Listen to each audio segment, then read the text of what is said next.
Welcome back to Maker Garage 101. I'm Sparky, and this is episode 4 in our beginner series, Build Your Garage Shop, Start Here. In episode 1, we measured your space and laid out the foundation. In episode 2, you built your first workbench. Episode 3 was all about lighting and power, so your shop could actually function.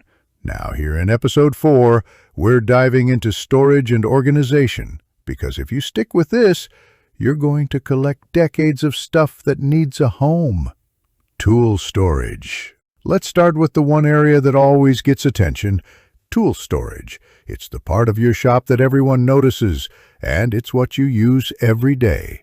Pegboards are common. They're great for hanging tools on the wall, easy to customize, label, or even decorate with your logo. But those metal hooks, they love to fall out. You grab one tool and 2 hooks come with it. That gets old fast. Tool chests, sure, they look great, they shine, and when they're full, they get a lot of eyeballs. But let's be real, no tool chest ever made me a dime. The tools made the money, the chest just stored them. French cleats are a favorite for a reason. You can build them from scrap wood, make them fit exactly what you need, and rearrange them anytime your layout changes. And then there are rolling tool carts. They're lightweight, portable, and job-specific. Perfect for bringing just the right tools to the job, rather than dragging your project back to a massive tool chest. As your tool collection grows, it'll break into 2 categories. Tools you use all the time, screwdrivers, pliers, wrenches, and special tools you use once in a while for one specific job. You'll need to store both in a way that makes sense, so you can find them when it matters. Small parts. Next up, small parts, screws, nuts, washers, fuses, clips, wire nuts, tiny things that love to vanish when you need them most.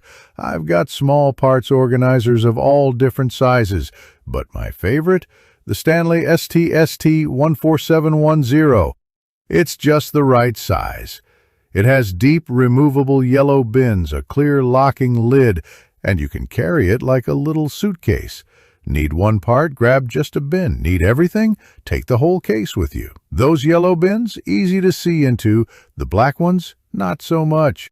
These containers can be stacked, or you can build your own custom rack to keep them neat and accessible.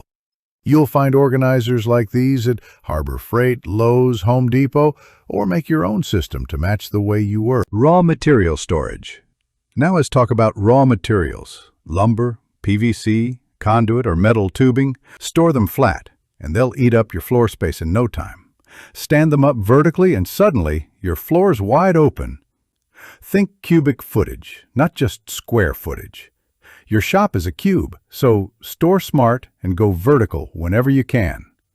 Chemicals and flammables. If you're keeping chemicals, paints, sprays, oils, caulks, you need a safe place for them. Flammable materials should go in a metal cabinet. But be careful. Some chemicals are corrosive and will eat through metal over time. Bleach is a big offender. Some chemicals just don't play well together. You want good mojo, not kaboom mojo. Findability and systems. Here's a rule worth repeating. If you can't find it, you don't own it. Get organized now while your shop is still growing. It's way easier than trying to fix a disaster later. Label things. Keep the paths to your storage clear and set up a system that works for you, because buried storage is useless storage. PPE and cleanup. Don't forget your safety gear, glasses, hearing protection, gloves, respirators. You'll also need a cleanup area. Rags, soap, or even a wash station if you've got the space. And have a first aid kit ready. You will bust a knuckle. Might as well be prepared. Got a dolly? Store it where you can reach it fast. Got a couple chairs or an old couch in the corner? That's your storytelling zone. Not much work gets done there, but a lot of ideas get born.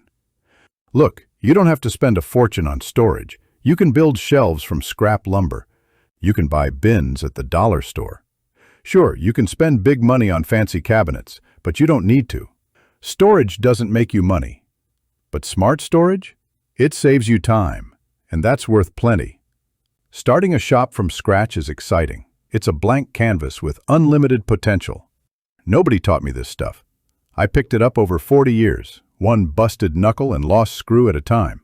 So if you're just starting out, I hope this gives you a head start. Build a system that works for you. Keep it flexible. Let your space grow with you. I'd love to see how you organize your own space. Drop a comment below or share your favorite storage idea. Next time, episode 5 will cover your first tool set. What to buy, what to skip, and how to stretch your budget the smart way.